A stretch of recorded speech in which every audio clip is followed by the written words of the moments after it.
Hey guys, so several of you have reached out asking about Daxxify, especially my very health conscious clients, and I just wanted to tell a little bit about why it is my absolute favorite product on the market. Most of you have heard about the actual name brand of Botox, which is botulinum toxin type A, which is in all neuromodulators.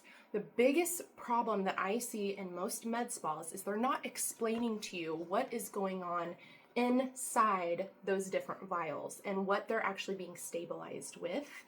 So we have 5 products on the market that are FDA approved now in our country. So everyone has heard of Botox.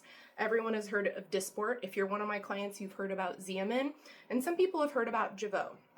So this is exactly why I love to educate and why it is so important to know what kind of neuromodulator you're injecting into your face.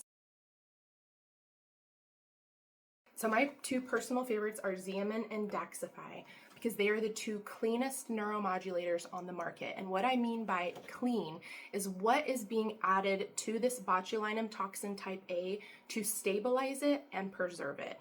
And so Daxi, reason why it is my top favorite and probably the only one I'm going to be using on myself from now on, is because it has 0 human blood products.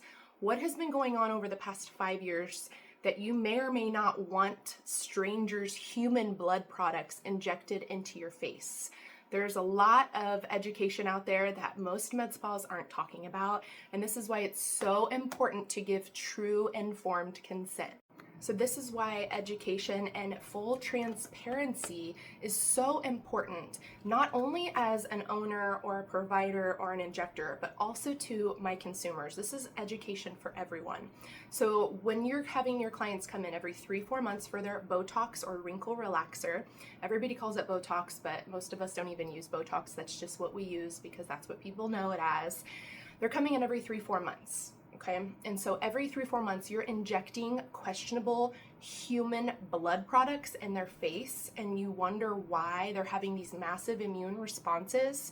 Or this is for a provider or a business owner point of view.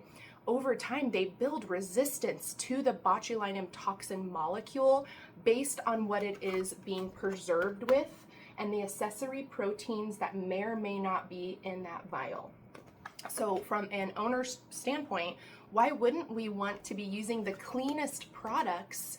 Because over time, these clients are building resistance, which means your Botox will not work anymore if you're using these less clean products. So as an owner, from a financial standpoint, it's not good for you. So why aren't we using more of a cleaner product as an owner standpoint? And for consumers, you want to make sure that you're getting the cleanest product and the only one actually manufactured here in the US. We want to do everything we can to be getting our products here in the US, making sure they are FDA approved, and being fully transparent with each and every one of our clients.